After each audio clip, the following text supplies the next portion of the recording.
What is the most powerful decision you will make this year? Is it to quit? Strange question, isn't it?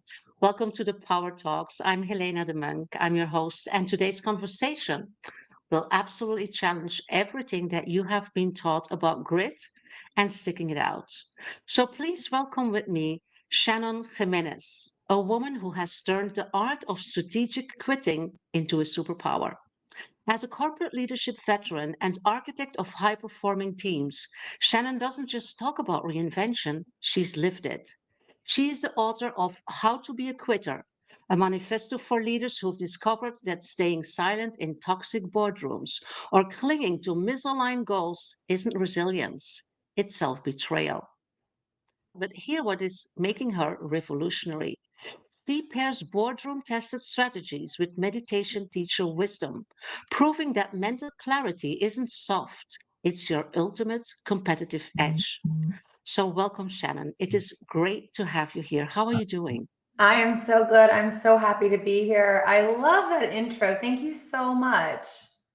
You're welcome. I'm so happy to have you here. And I'm so happy also to have everybody here watching us live or listening or watching to the replay. Please join us.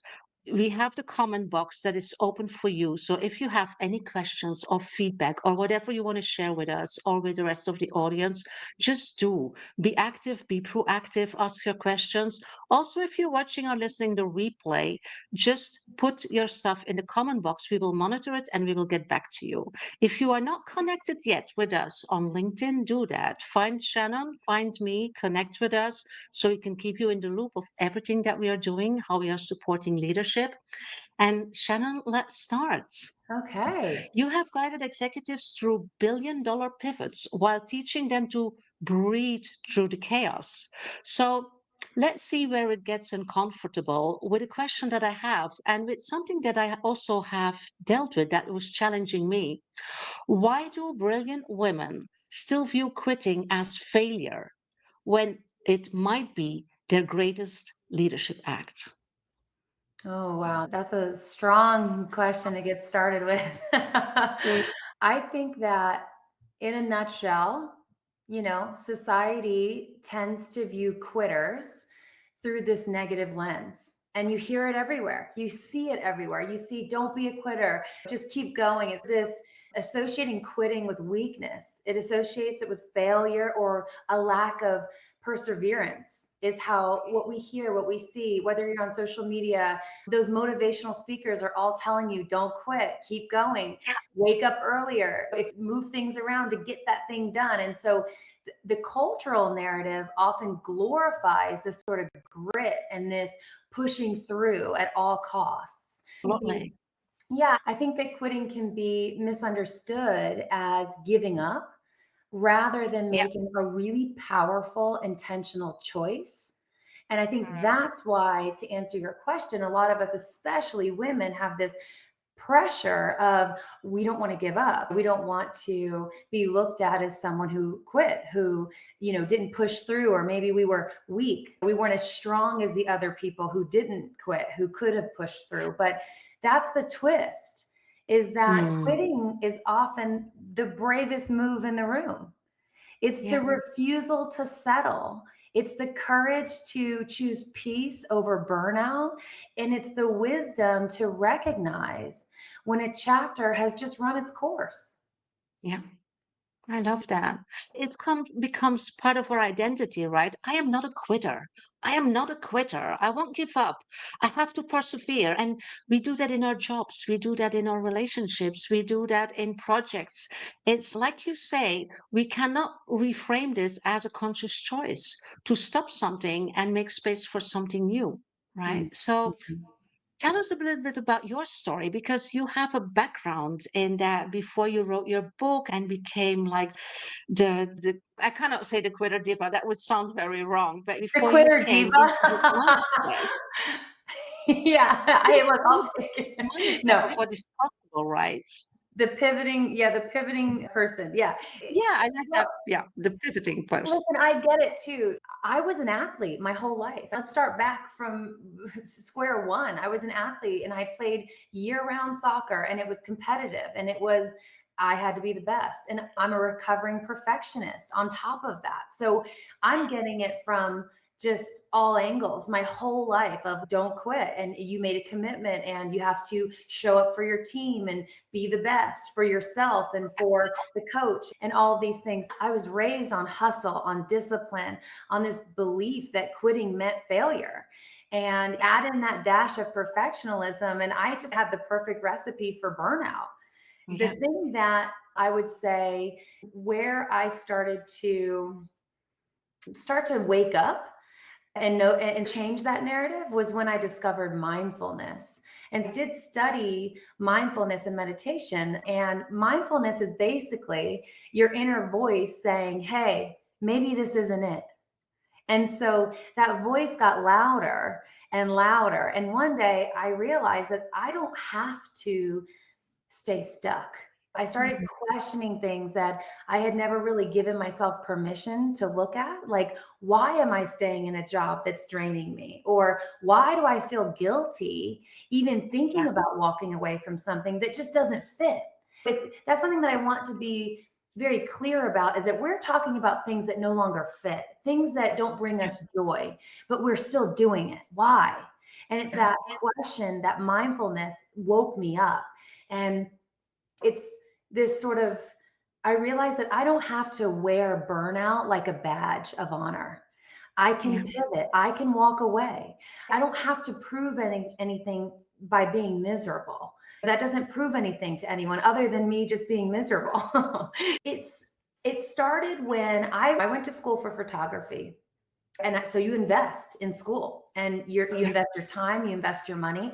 I was a photographer and ran my own photography business, and I was running it pretty successfully for several years. And I started to ask myself, wow, this is more of a business than it is the creative part that I really love. And I'm starting to really not love it anymore. I felt myself, okay, I was going through the motions of checking my gear and scouting locations, and but it was more about the business and less about what I fell in love with photography. It wasn't about what I wanted to shoot anymore. It was about what I needed to shoot in order to make a living, which those two things were not aligning. And that's one of my big mm, things that I'll talk about probably a little bit later, is how do you know when to pivot? And that's number one, is what I love and what fulfills me, is that aligning with what I'm currently doing? And if it's mm, not, that's your first signal to go, okay, hold on. Do I need to be doing this? Do I need to push past it? Is there something on the other side of this role? And that's something we can dig into as well. But that was the first time I said, but that's when the sort of the self-talk came in and goes, but you're a photographer. You yeah, spent all your time, all your money on being a photographer. What, you can't do anything else. Like, what's out there? And by the way, who are you to do anything else? You're not trained in anything else. It's that mm, sort of yeah, imposter syndrome. It's that fear kicking in that you go, okay, yeah, maybe I should stay a photographer, but I'm not happy. That's when it came. yeah, That's when my very first pivot came, where I just started going, you know what? I'm just going to start looking for graphic design jobs, because I know how to, obviously creatively, I know how to put things together. I understand creative concepts because I'm a photographer. How hard could it be? I thought. And I did. I got like this entry level role as a graphic designer where I was just making posters basically, over and over again, the template based poster thing. And that turned into another thing that turned into another thing that turned into another thing. And so that's where the first pivot came. mm. Yeah. Shannon, I'm going to check because we have some people here saying hi. Mitesh, hi. Ah, Jessica, looking forward to learn today. Adrian, exactly what she needs. oh, hi, Wonderful. We will Adrian. give you what you need, Adrian. Thank you so much for being here. Jessica also saying this is 100%. Karen is saying hi. Yeah, absolutely. Shannon, one of the things that we didn't mention yet, we mentioned the guilt and the shame, and especially like in the situation that you mentioned when you where you were a team player. Yeah, in soccer, it's not quitting because also you do not want to disappoint other people, the people that rely on you or that feel that you cannot be missed, or you do not want to break promises to them, or you feel that you might be judged or not no longer belong to a certain group of things. So that's a difficult one, keeping us sometimes even to make the reflection, does that still fit us? And there's another thing that is very interesting, and that is a difficult one for us to admit, and that is our addiction to being right. Because sometimes we make a Mhm. decision and we stick to it because if we change our minds, we will have to confess to ourselves, I'm putting it between accolades, that we were not right in that first decision. And for some of us, especially if we are like entrepreneurs or leaders and we are making decisions and people are looking at us, what choices do we make? What decisions do you make? You're successful. And then you have to say, that decision was not a good decision. I have to pivot because it's not serving me anymore. And sometimes this addiction to being right is keeping us from really making that move. And I to be very honest, a while ago, I had the same. I didn't want to be confronted with a situation that I made a decision that at that time felt right, but then 2 or 3 years later was not a good choice anymore. And that's a difficult one. So, as a mindset, how can we learn to be kind to ourselves and to have a conversation in understanding and in flexibility that we are allowed to make the wrong decisions or that we are allowed to make decisions that might not work out anymore 3 or 4 years later or 10 years later or whatever the context is. So, what can we do there? I really love that. Wow. That is so true and something I hadn't thought about before. Our egos, right? Mhm. Of, oh, Our I'm wrong. egos. I never even actually thought about that until you just brought it up. The myth, what I think about is maybe their strength isn't about being right all the time. Maybe there's strength in being willing to get it right over time. And Mhm, maybe changing your mind doesn't mean you were wrong back then. It means that you've grown since then. So that mhm. failure, that's evolution. That might mean Yeah, that you're growing into this person who, of course, I almost wonder now that I'm thinking about it, you got me fired up because now I'm like my brain is going wild because I'm thinking, isn't that the human experience is to be better than you were yesterday, better than you were a month ago? Isn't that the evolution of what we all want is to be growing as a personal, as a person, as a professional? And if you're not growing, or if you are growing, I'd be shocked if you still were right from 10 years ago. It'd be mhm. great luck if maybe we're right, or maybe it's not about being right at all. Maybe it's about Yeah, evolving into the new right, what looks like yeah, today. yeah. Quitting is also, of course, a risk for many people because the way you tell your pivot from photography to this graphic design, probably it was not like that every day, or in reality, it was like a smooth pivot. But a lot of people, women I know, women I work with, they're like, they would love to leave their job. And they are so afraid to do that because they're in this golden cage. They have high salaries, they have bonuses, they have whatever, and they are Shannon, they are so afraid of the unknown because they don't know if the next thing will be the right thing forever or if it will be serving them or whatever. Embracing the unknown, I think, is a very important leadership skill and mindset in order to do that. Because if you change in a career, if you leave a relationship, if you move places, go to live in another country, these are all things that put you somewhere at risk in our linear mind because there's so many things that we don't know. And then if you don't have that confidence and that intuition and that inner wisdom that guides you through that, because in the introduction I said that you teach top leaders to breathe through chaos. So what is it that you can do if you feel insecure, if you are Mhm. like activating your fight or flight modus because you want to change, you want to make that move, you want to go that direction, but you're so scared because you don't know? What's your advice there? Yeah. And here's the thing too. I've always been in that space when I've pivoted. I am not without that fear. And that's something that's interesting is that someone asked me once, they said, I suffer from OCD and and I'm like clinical. And so someone asked me, but if you're afraid of things like because of your OCD, why then are you going to a new country and experiencing that? Isn't that scary? And I said, yeah, I'm very scared, but I do it anyway. I'm scared to take the leap from being a receptionist to being a full-time photographer, whatever it was, and owning my own business. I don't know anything about running a business, but you do it anyway. But really, I just wanted to just let everyone know that I'm also very much in that space. And so the way that I break it down is, okay, why am I afraid?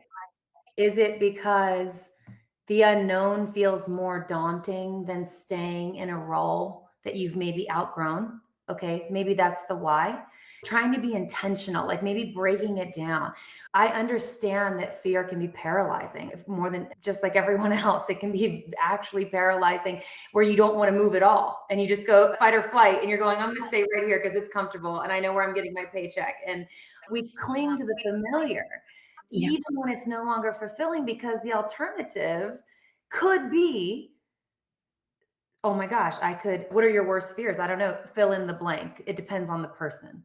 Okay, how do you break free from that? Maybe you reframe change as an opportunity. And that's what I've Mm. started.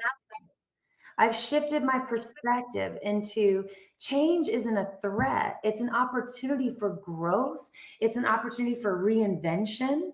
I've reinvented myself probably 5 different times to the point where I struggle with my own brand because I go, I don't know who I am, but I'm many things. But what I would say more tactically is once you shift your perspective, that's the sort of subjective part of it. If can I shift my perspective into thinking this is an opportunity, not something to be afraid of, there could be something amazing on the other side.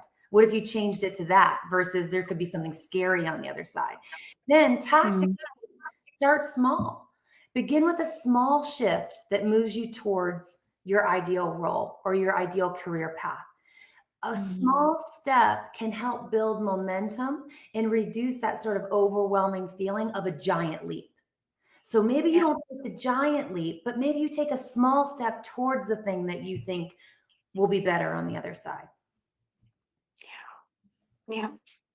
That reminds me of a concept that I like to work with. I call it strategic agility, which is like the next step of resilience. Resilience is the capacity to bounce back or to at least deal with all the curveballs that life throws at you and go through them, go around them, or whatever. But strategic agility for me is building resilience with a vision. Where you have this idea of who you want to become, or what you want to do, or what you want to manifest, and already build the capacity to go in that direction with patience and understanding that it's like you say that you can take small steps and you don't have to jump into the void. You can just prepare yourself for these things. And one of the elements of strategic agility is your allies, is building your community of support, the people that help you and that have your back in order to do people that don't judge you and that not talk negative about quitting something that in the eyes of many people is something good or something important or whatever, but people that understand what your dreams and what your vision are and that support you there. I think it's very important to take in these smaller steps if you're not ready to make this big leap, but do it strategically and prepared. Absolutely. I Yeah. love that. Oh gosh, you're teaching Yeah. me so many terms that I love and I'm grabbing onto. And I also love that I agree. I 100% agree that when you're talking, when you were just talking about community and surrounding yourself by people who have that frame of mind or who are just your supporters, they don't have to get it, but they are just supporting you. And that's something that's really beautiful. If you can find mentors or even mentor others on something that you're really good at or that you can provide. I have a train that lives near me. If you hear the train, it's passing by. I agree with you to surround yourself by supportive people. And that is also something that you've just highlighted in my brain from the past, which is that not asking for help was a big thing that I never asked for help, not even from my own Yeah. parents, because it just wasn't it was not something that you did like in the way that I was raised or the way that I don't know, maybe it was society or whatever it was, but I never asked for help. And I thought it was so embarrassing, or it was so like, ooh, I don't want to ask this person because I don't want to put them out, or I don't want to overstep and ask them for advice. And it turns out, Yeah. love the train. Someone says thank you. Yeah, it is like right next to my house. So I apologize if that comes back. It will come back, I'm sure. But yeah, once I started asking for help, or when I started asking for advice, or when I started to just even find that your core people, whether they're your close friends or mentors or just people in your corporate sort of or network, or you're finding some sort of community that, again, they don't have to get it, but they're excited for you and they're pushing you forward, and they see something maybe in you before you see it in yourself. That's something that Yeah. I've also noticed. And then accepting the help, that's really tough for some people, myself included, in something that I had to really work on, was even Yeah. just reaching out to someone and say, hey, can you give me advice on this? It could be my closest friend, and I would feel uncomfortable asking them for their advice because I would think I was overstepping in some way. When Mhm. you reverse it, I offer my time always. I'm constantly open to helping wherever I'm needed, or if someone needs me, but it was so hard to do it the other way Yeah. around. Someone once told me, if you're not asking for help or if you're not accepting help, because I was guilty of both. I didn't ask for help. And even if somebody tried to offer me help, I said, no, it's okay. I don't want to bother you. I need to do this on my own. I need to deal with my own. And somebody said, you know what? You're basically depriving us of the pleasure of helping you because your friends and your family, the people that love you, they want to help you. And if you always say no, it's like pushing them. And so you're losing in two areas. And that's absolutely true. That's Wow. absolutely true. And it's learning to be humble and to be modest and to be grateful for the support and the possibilities that there are. And once that you can see that, it's a big difference. But we're taught not to bother people, to be able to do things on ourselves. How many of us want to be superwoman at our jobs, in our houses, taking care of the children, in our hobbies, in our sports, in our self-care sometimes if we get there? We want to be superwomen everywhere, and sometimes it's just too much. It's just too much. And you know Yeah. what's, from again, this is the Power Talks for Remarkable Females. And I do want to touch on the fact that in the past couple of years, I started to observe how men act, especially since I'm in the corporate world and I'm a leader in the corporate space. And I started to just observe. I've got brothers, I've got a ton of brothers. My husband is very successful in all these things, but I also have really great friends who are men, and they're doing great in the corporate world. And I started to observe them, and there are certain things that they do that are just as if it's asking, can you pass the salt? But to me, it's like asking for help. I observed that men in the workplace can ask for help. They ask for advice, and they don't even rethink it. They don't think twice about it. But as a woman, for whatever reason, for me, I'll speak from my own experience. When I ask for help, again, I think I've done a lot of growth, and I still have some room for growth here. Is I don't want to ask for help because then it might make me look like I'm not qualified, or, oh no, all the faces and all the things that people may think. But a man I've observed goes, hey, can you help me out with this? And it's, yeah, sure, Yeah. no problem, dude. And like they all help each other out. It's not a big deal. So then I Yeah. tried, let me ask for help. And I got the same response. So it was like, oh, it's me. I Yeah. don't feel comfortable for whatever reason. And maybe women have more pressure because we want to be. Oh, I love that there's a man here, Mitesh, who says, I ask for help all the time in the workplace. I wonder if women do, or if they feel like, oh, I want to ask, but I don't, because I don't want to be seen as, again, fill in the blank, whatever it is. Yeah. Exactly. Yeah. I think for women, it is that additional thing, especially if they are higher in the corporate arena, which I don't like to call it like that, but some feel it like that. It is a struggle, and asking for help is making them feel weak Yeah. in the eyes of others, which is basically not always the case. Sometimes it is because they're very toxic environments to work in. We cannot deny that. But it is about keeping up these appearances and keeping up this image of powerful leader, but in a meaning and in a connotation that is not really serving us and that is basically harming us more than serving us. Yeah, it is very true. Yeah, And yeah. there have been, no, it's So in, Shannon, uh-huh, yeah. go ahead. Now, I was going to ask you something about your book because you wrote a book about how to be a quitter. So, without giving it all away, because we will make sure that the links to order the book are also in the show notes and in the comments. But what is like the how can I say that? Because when you write that, probably also you get like epiphanies and insights that while you are writing. So, what's your most important insight that you have and that you can share that is generated through your book writing process? My biggest insight into my book writing process. So the book, How to Be a Quitter, first of all, is it's a picture book for adults. And the reason why I chose that format is because I have read so many leadership books, not to knock anybody's leadership book that they love, but I have read so many leadership books that could be summed up in a paragraph. I'll read the thing from cover to cover and I go, oh my gosh, I could have they could have said this in a way that was a little more fun, a little bit like quicker. We're busy gals, okay? Like I just want to get to the message and move on sometimes. You don't need to fill the whole novel with it sometimes. There are some out there that are great, but I wanted something where we take ourselves so seriously, especially women, like we just talked about.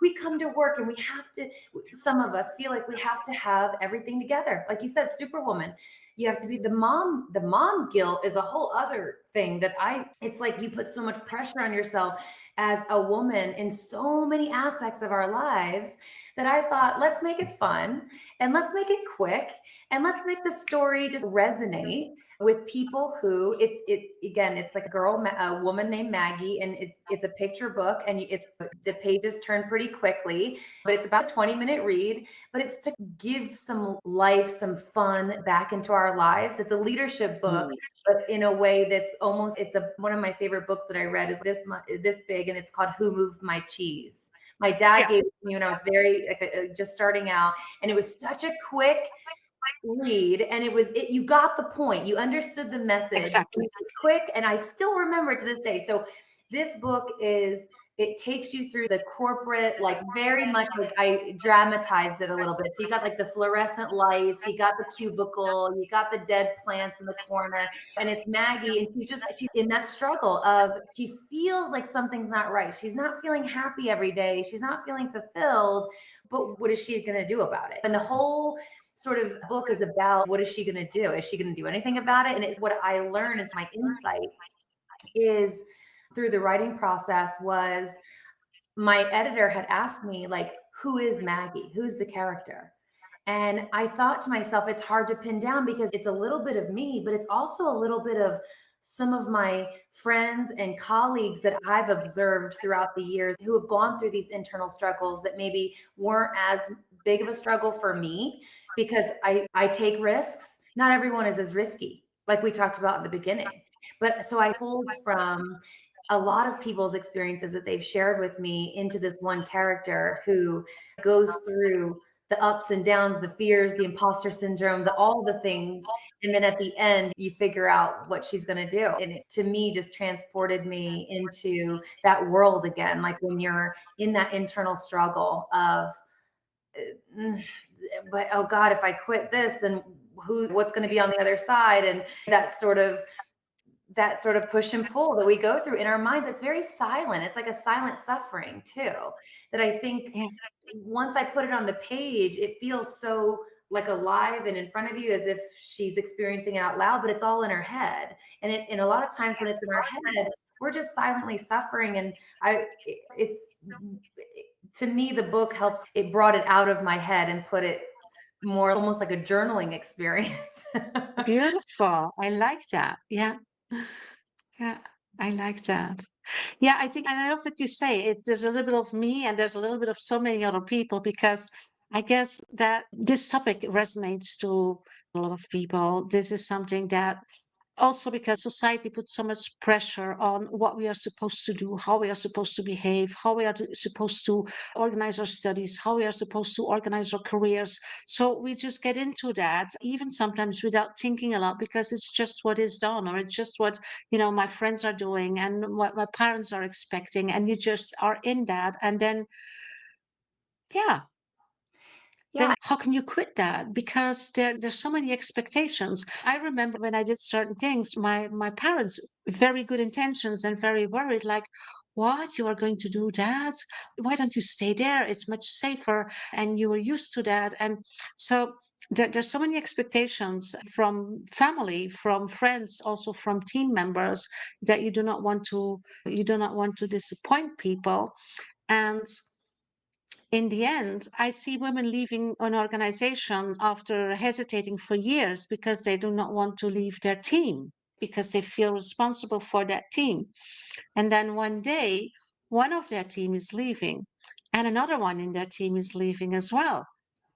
And they say, hey, wait a minute. I say, yeah, exactly. Wait a minute. Mm. Because you choose the life that works for you, and your team will survive without you, and you will be able to lead another team, and somebody else will come in your place and lead that team. It's not the end of the world. It's not like you are traumatizing these people, and they might feel bad or they might feel unhappy or uncertain for a while, but they will restore from that. Like, we all bounce back in these situations. And But I see a lot of people, because of these expectations, and you already mentioned this guilt, not doing things that could be so beneficially, not only for them, but also for their stakeholders, for a lot of other people involved. So I think we can say, Shannon, that this is absolutely our call to do that, and to try to feel comfortable with all the emotions that quitting is evoking, right? Because only the thought of, I'm not going to do that anymore, I'm going to leave this company, I'm going to leave this job, I'm going to leave this person, this relationship,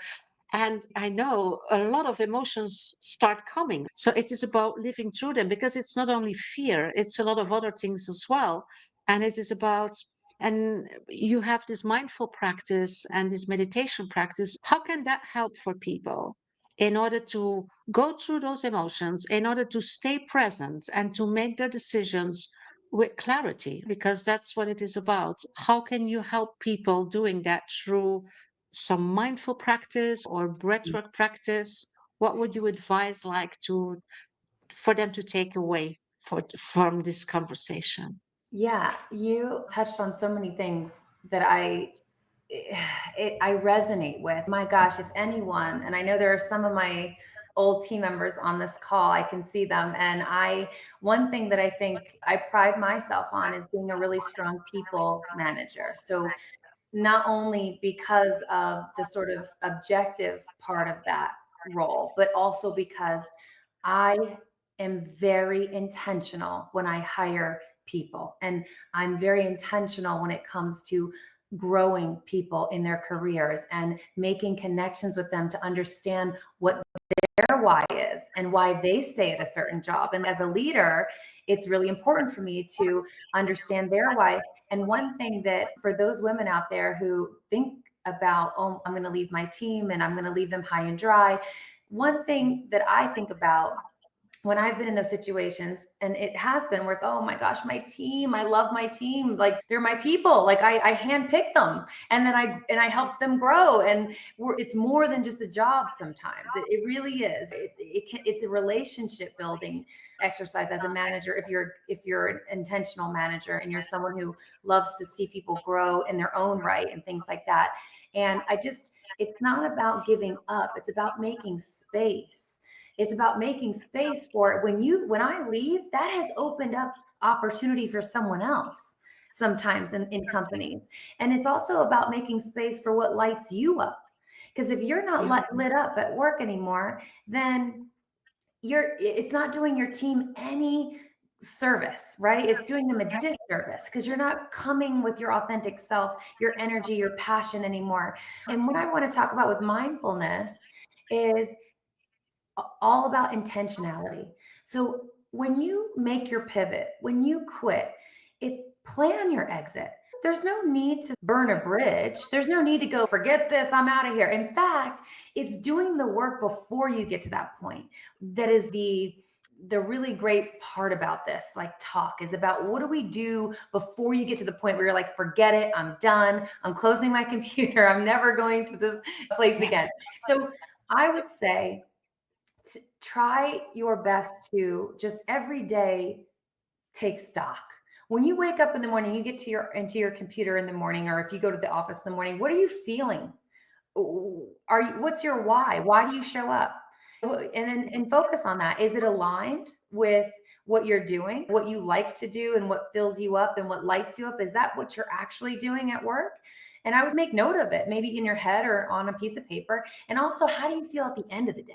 Take stock in that. Do you feel fulfilled? Do you feel like you're accomplished and excited? And or do you feel completely, now there's like a good drain where you're like, oh, I was so productive today. I could sleep for five, I said 5 hours, 10 hours, whatever it is. But once you decide on the why behind your exit, whether it's for personal growth, mental health, career advancement, first of all, it's being mindful and intentional about why am I leaving? Why? Is it one of those three things? Commit to that reason. Knowing why you want to leave will strengthen your how. So, how do I Mhm. create a transition plan? There's no need to burn bridges or anything like that. Plan your exit with professionalism. You could Yeah. hand over responsibilities, prepare a successor, someone who's been wanting to grow and want to grow into your spot. See if you can coach them and mentor them and set them up for success. And also say, hey, you can call me anytime and I can help you through some of these experiences that you're going to experience when I'm not here anymore. And that's how they can grow. And you can feel good about that and say, I'm going to help people grow by my absence. And I'm still going to be here to support them, maybe. That's what I do. That's what I've done in the past in this kind of particular scenario of like corporate world. And then I also like. that sort of the mindfulness is all about reframing perspective. Yeah. Reframe that narrative. Instead of Yeah. quitting as a negative, reframe it as making it a strategic choice. The Yeah. goal is to leave a role that no longer serves you to create space for something that will. Yeah. I absolutely love that. And it is about being transparent and having the courage to have these difficult conversations, which are actually not that difficult when you are doing them. It's the whole script that we write ourselves. I was in recruitment for 22 years, so I we have been involved in a lot of people giving their notice, resigning, and then starting somewhere else. And we always coach them in that procedure of resignation. And most of them were really very nervous and scared. And then when they were there, they said that it went quite easy. Of course, because we coached them to prepare and Mm, to understand the response of the other person and to anticipate that and to already prepare in terms of transition and work that was, and already point out who could work for that and things like that. And then you don't have that very difficult conversation anymore. It is about being transparent and courageous. And I like what Jessica brings in here. This is absolutely true. My fear of starting over in a new career was quieter when I imagined myself 15 years in the future. That is such a great thought. I love it. Absolutely. I didn't want to be just get through for the next 15 years. Wow. That's a very good mental preparation. Exactly. Just imagine the next 15 years in this job or in this relationship or in this house or in this location, wherever you are, Yeah, where you already feel bad. I think that could also be a very good motivator. I wanted to be brave and jump. Jessica, thank you so much for sharing. Yeah, that's amazing. being a quitter I was have the best chills. decision I made. So, yeah, yeah, absolutely. Thank you for that. Wow. Wonderful. So I I want to love say, that thought I of do want, having it, yeah. having that idea of the next 15 years. Cool. I love that. Love. I got Yeah, chills. And the thing is, absolutely. you talk my mindfulness practice, meditating. mm, The minute I say the word meditation, some people shut down because they go, "Oh, I don't want it." And it's okay. Meditating though, mindfulness is really a meditation. It's about just being present, and it's about doing the exercise that Jessica just did.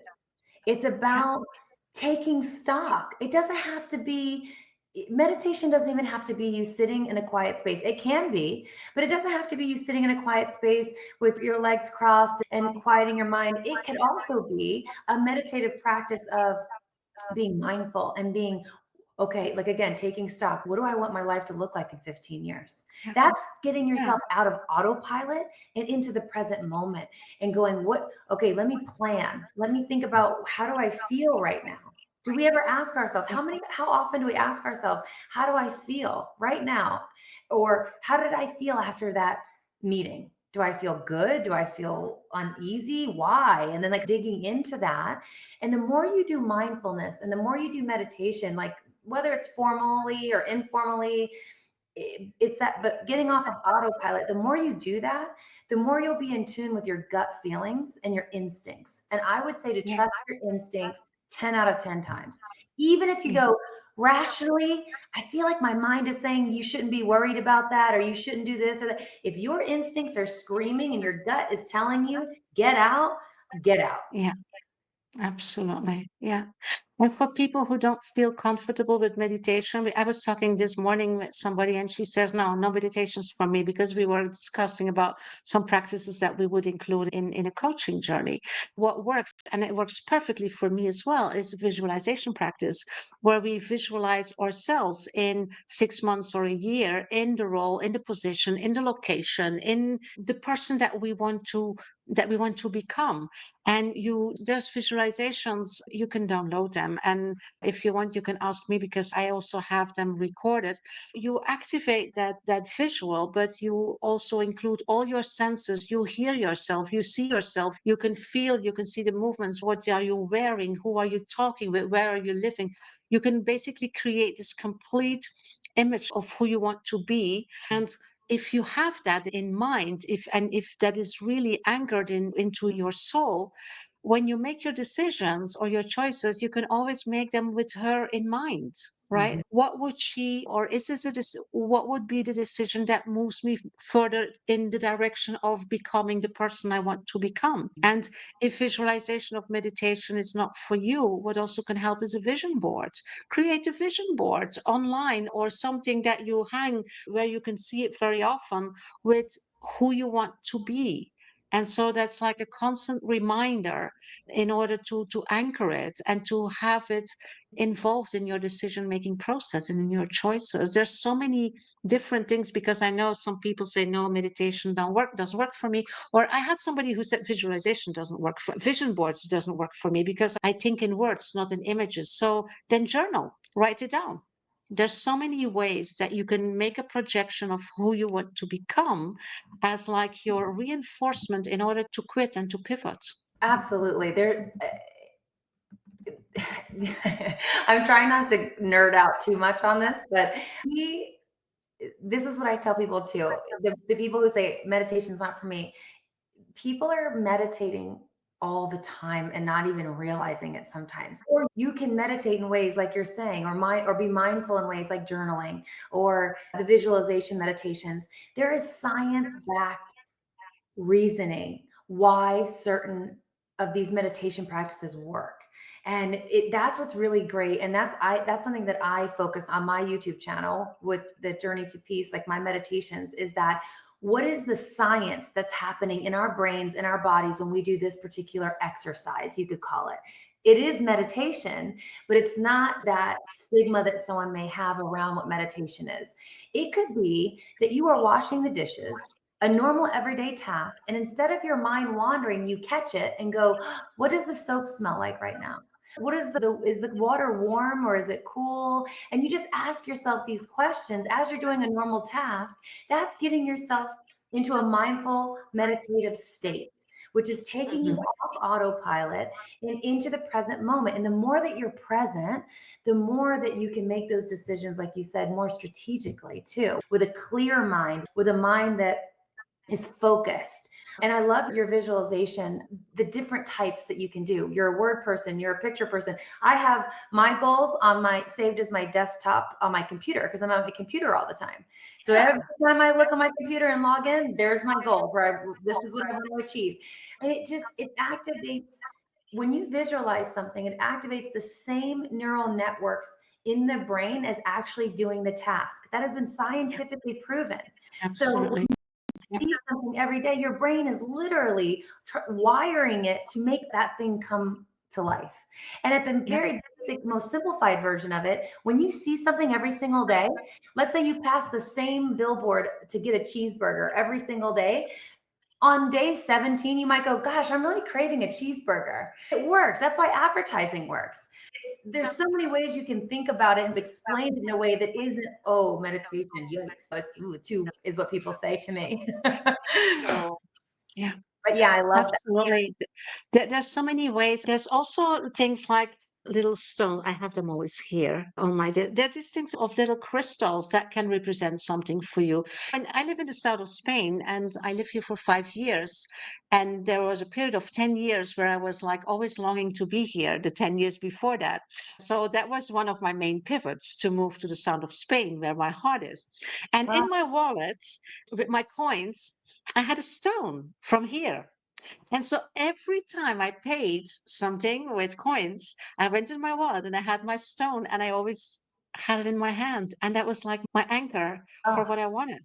I love And that. so there's so many little things that you can have close to you. It could be something you wear as a jewel or whatever that represents who you want to become or what you want to manifest. And you just keep that close to you and you just connect with that very, very often. I'm not saying 20 times per day, but why not?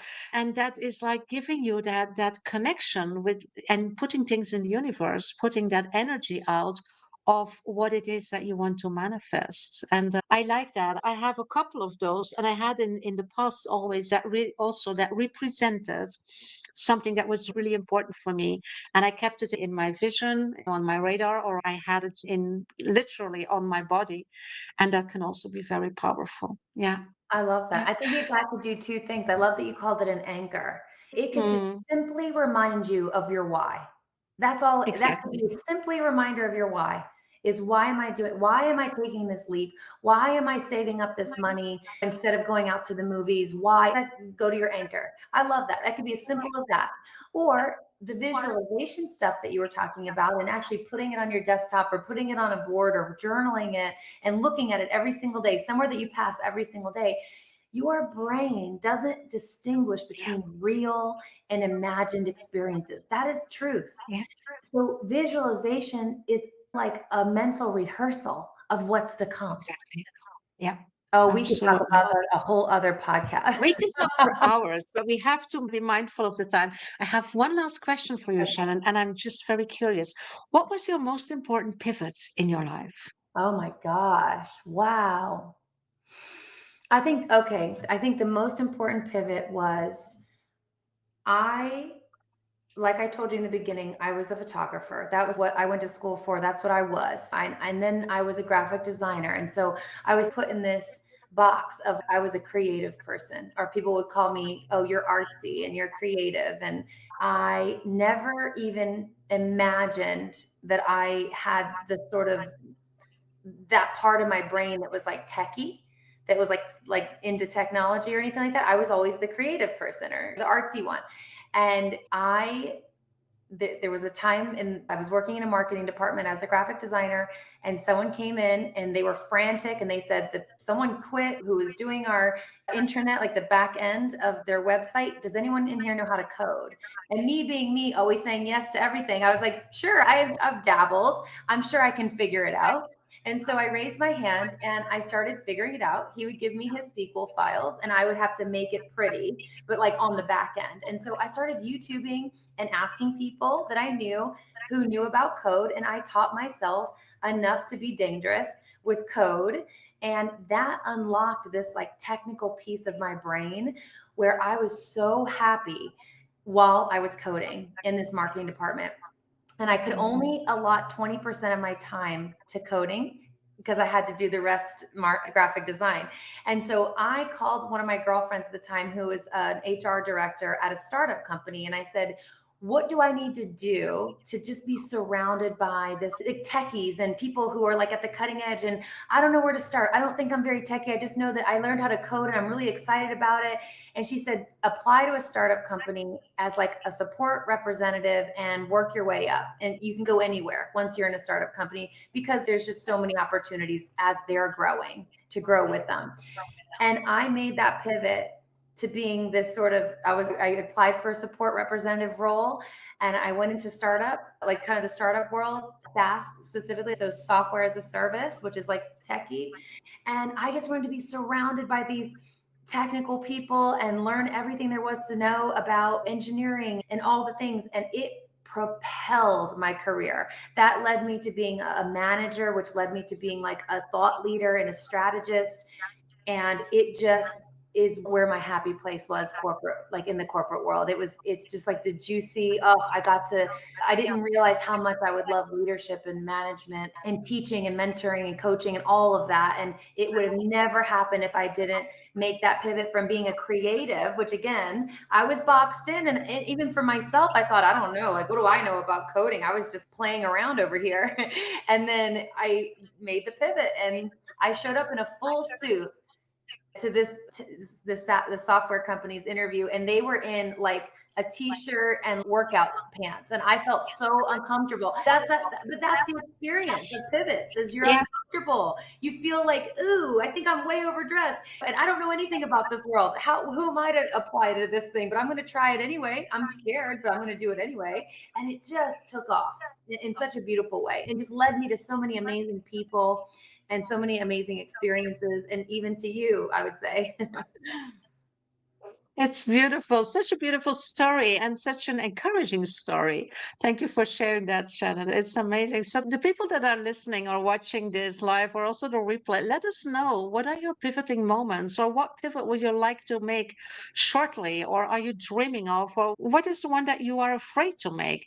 Just share it and share it with each other and inspire and encourage each other, because as we already said, a community and being able to share this and having like similar, I see that some people are already putting things in the chat. Share it with us, because once you share it, you put it out there, you put it in the field, in the universe, and things will start to change. Absolutely. Only by sharing it with trusted people or just putting it out there, a sign of courage and of inspiration. So thank you so much, Love that. Melanie. Have to Thank you for being here, Melanie. You're great. Shannon, we will put your YouTube channel and the link to your book in the show notes and in the comments.